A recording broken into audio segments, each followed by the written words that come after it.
রাধে কৃষ্ণ। আজ আমি তোমাদের অপরা একাদশী সম্বন্ধে কিছু জানাবো। অপরা একাদশী হলো জ্যৈষ্ঠ মাসের কৃষ্ণপক্ষীয় একাদশী, যা ৩রা জুন এবং জ্যৈষ্ঠ মাসের ২০ তারিখ পালন করা হবে। এই অপরা একাদশী পালন করলে মানুষের জীবনের সব দুঃখ, কষ্ট, যন্ত্রণা দূর হয়ে যাবে এবং বড় বড় পাপ করলে সব পাপ ক্ষয় হয়ে যায়। মহারাজা যুধিষ্ঠির শ্রীকৃষ্ণকে এই অপরা একাদশী সম্বন্ধে বিস্তারিত জানতে চেয়েছেন। শ্রীকৃষ্ণ বললেন, হে মহারাজ, মানুষের মঙ্গলের জন্য আপনি খুব ভালো প্রশ্ন করেছেন।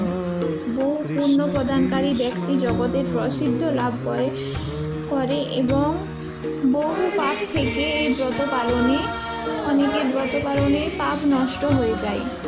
তাই এই ব্রত সবারই করা উচিত। রাধে কৃষ্ণ।